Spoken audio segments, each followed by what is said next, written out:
बिहार सरकार के नए मंत्रियों को मिला सरकारी बंगला। निशांत कुमार को 2 देश रत्न मार्ग और आवंटित 8 मंत्रियों को नए आवास। 22 मंत्री पुराने बंगले में ही रहेंगे। नमस्कार, आप देख रहे हैं सिटी पोस्ट लाइव। मैं हूं सृष्टि राज। बिहार की नई सरकार के गठन के बाद मंत्रियों को सरकारी आवास आवंटित करने की प्रक्रिया पूरी कर ली गई है। अब भवन निर्माण विभाग द्वारा जारी आदेश के अनुसार मुख्यमंत्री सम्राट चौधरी की कैबिनेट के कई नए मंत्रियों को पटना के वीआईपी इलाकों में सरकारी बंगले दिए गए हैं। अब इन आवंटन में सबसे अधिक चर्चा स्वास्थ्य मंत्री निशांत कुमार और शिक्षा मंत्री मिथिलेश तिवारी को मिले आवासों को हो रही है।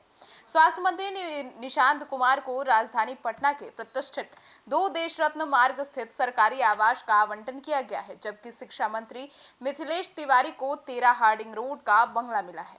अब भवन निर्माण विभाग की ओर से जारी सूची के अनुसार कुल 8 मंत्रियों को नए सरकारी आवास दिए गए हैं। वहीं 22 मंत्री ऐसे हैं जिन्हें पहले से ही आवंटित सरकारी बंगले में ही रहने की अनुमति दोबारा दी गई है। अब इन मंत्रियों को भी मिली नई सरकारी आवास। जी हां, आपको बता दें कि भवन निर्माण विभाग की सूची के अनुसार योजना एवं विकास मंत्री भगवान सिंह कुशवाहा को गर्दनीबाग स्थित 13/20 डुप्लेक्स आवास आवंटित किया गया है और पथ निर्माण मंत्री इंजीनियर कुमार शैलेंद्र को 12 हार्डिंग रोड का सरकारी बंगला मिला है। अब इसके अलावा डेयरी, मत्स्य एवं पशु संसाधन मंत्री नंद किशोर राम को 21 हार्डिंग रोड, ऊर्जा मंत्री शैलेश कुमार उर्फ बुलो मंडल को 33 हार्डिंग रोड और समाज कल्याण मंत्री श्वेता गुप्ता को 15 हार्डिंग रोड स्थित आवास दिया गया है।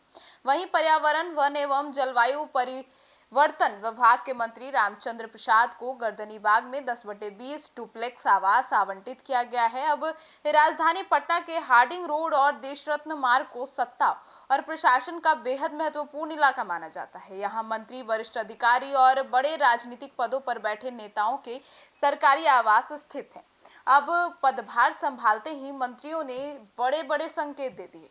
जी हाँ, सड़क और पुल निर्माण में आधुनिक तकनीकी का इस्तेमाल होगा और कुमार शैलेंद्र, पथ निर्माण मंत्री इंजीनियर कुमार शैलेंद्र ने विभाग का पदभार संभालने के बाद कहा कि बिहार में सड़क और पुल निर्माण के कार्यों में अत्याधुनिक तकनीकी का उपयोग किया जाएगा।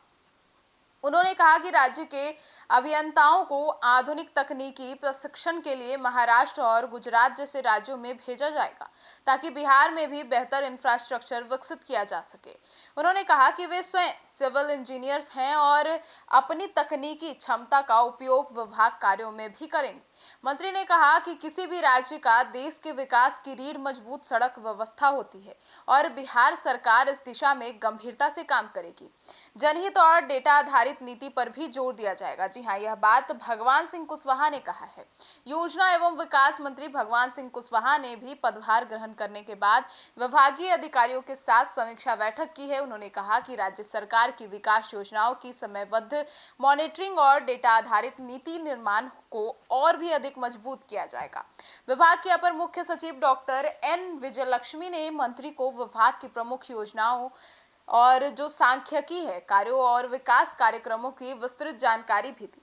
मंत्री ने अधिकारियों को जनहित और सर्वोच्च प्राथमिकता देने और योजनाओं को धरातल तक पहुंचाने के निर्देश भी दिए हैं। अब नई सरकार की कार्यशैली पर सबकी नजर टिकी हुई है। जी हाँ, मंत्रियों को आवास आवंटन और विभागों में पदभार ग्रहण की प्रक्रिया तो पूरी हो गई। अब इसके बाद लोगों की नजर नई बिहार सरकार की कार्यशैली और विकास योजनाओं पर टिक गई है। सरकार के मंत्री लगातार विकास, आधुनिक तकनीकी और जनहित आधारित प्रशासन की बात कर रहे हैं, जिससे आने वाले दिनों में कई बड़े फैसलों की उम्मीद जताई जा रही है। अब देखना होगा कि आगे क्या कुछ होता है। अब इन तमाम मंत्रियों को उनके सरकारी आवास तो आवंटित कर दिए गए हैं। अब इसको लेकर आपकी क्या राय है, जरूर बताइएगा। और इन दिनों सोशल मीडिया पर खूब चर्चा में है निशांत कुमार, तो उनको लेकर आपकी क्या राय है, यह भी बताना बिल्कुल ना भूलें। धन्यवाद।